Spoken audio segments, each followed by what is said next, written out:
everybody, it's Reckless and welcome to Breaking the Fourth Wall. It is March 24, 2017, and it is a Friday, which means it is another week of Xur. It is week 133 to be exact.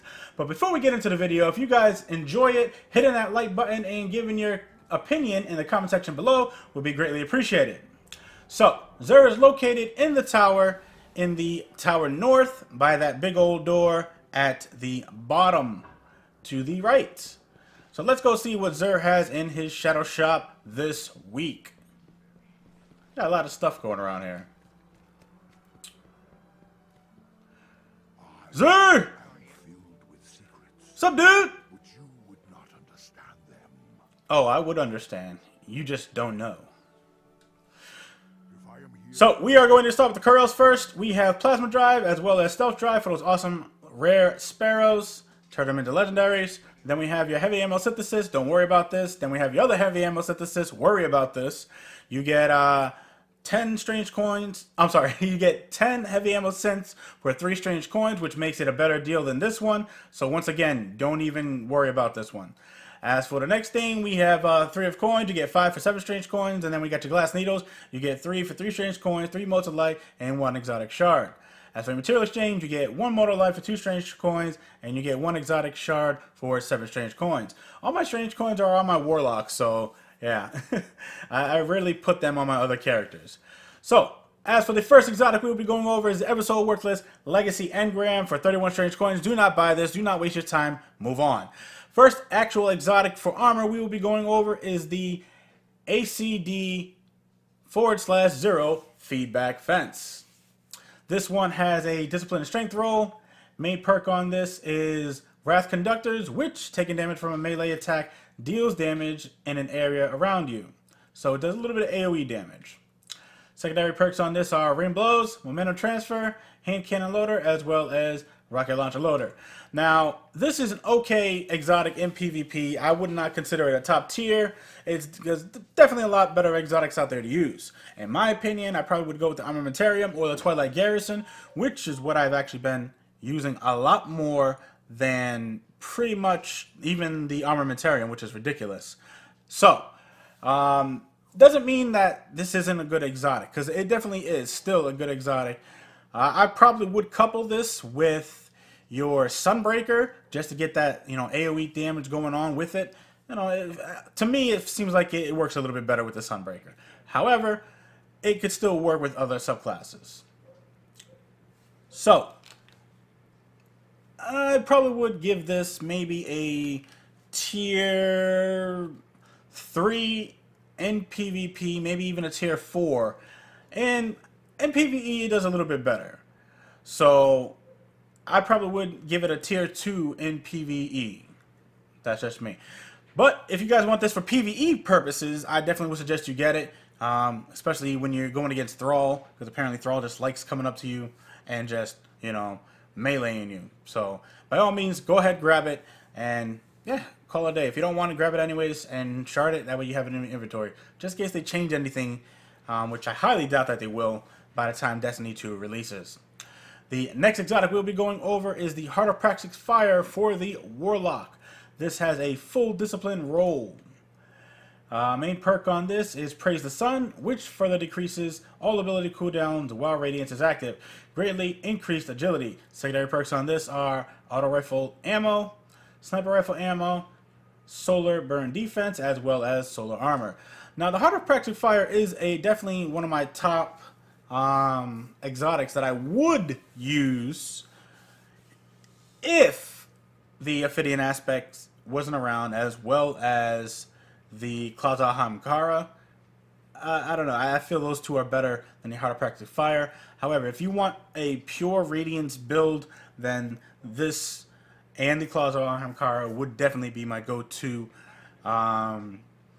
exotics strictly for that one subclass. So, in PvE, I probably would consider this maybe a good tier 2, 2.5. And the same thing goes for PvP. So, if you guys want it, grab it. If you guys don't want it, grab it, try it, call it a day, and just move on from there. So, the next exotic we will be going over is the Graviton Forfeit. which has an intellect and discipline roll. Main perk on this is Elusive Shadow, which unlocks the Night Stalker subclass node Shade Step for free. Gain and evade on R3 and R3. Secondary perks on this are Ashes to Assets, Heavy Lifting, as well as Better Already.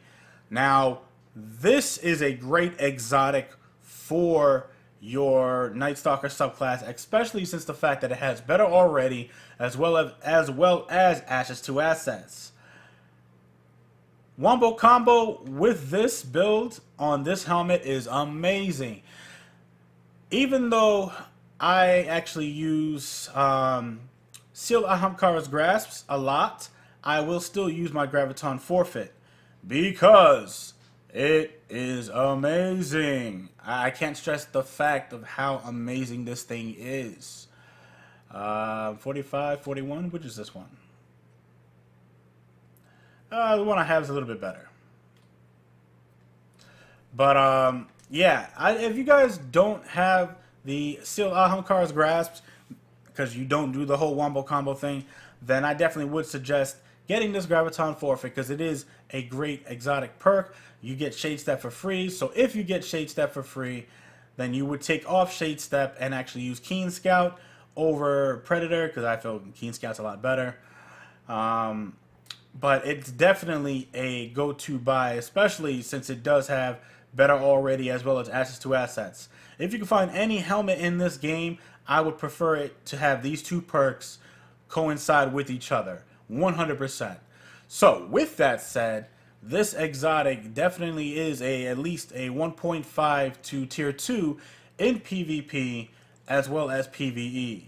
Now, real quick, if you're playing PvE, I suggest you go with Black Hole for your super. And if you're playing PvP, I would suggest you do Quiver. Unless you're not really that good of a shot, then I probably would stay on Black Hole. I never actually used Bloodbound at all, which is kind of weird. But yeah. So, I definitely would suggest you guys get this, regardless of anything. So by all means, go ahead and grab it. The last exotic we'll be going over is the Thunderlord. It is an exotic arc-type machine gun with a high fire rate, great impact, not so good range, stability is decent, reload speed's okay, magazine of 49. Perks on this are Accurized Ballistics, Field Choke, Linear Compensator, Feeding Frenzy, Perfect Balance, Field Scout, Flared Magwell, as well as Lightning Rounds, which this weapon fires faster and more accurately the longer the trigger is held. So just hold down that trigger and spam it. You'll be good. Now, this is definitely a good exotic machine gun. However, I do feel like there are better machine guns out there that are legendaries and which I would actually prefer over this. But just in case, for some ungodly reason, you do not have a legendary machine gun, by all means, use your strange coins, buy this. It's a great machine gun, especially for you wonderful beginners out there. And yes, there are beginners still out there. I've actually came across one, and I'm going to shout him out in a video I do later on. Yeah, that's pretty much it. And that, my friends, brings us to the end of the video. Like the video if you liked it, dislike it if you dislike it. Let me know in the comments below what you would like to see as a future video on Breaking the Fourth Wall. Feedback from you guys is amazing because it helps me grow the channel, or helps us grow the channel. Thank you guys for all your support. I'm Reckless, and remember, own your success, and I will see you guys next time.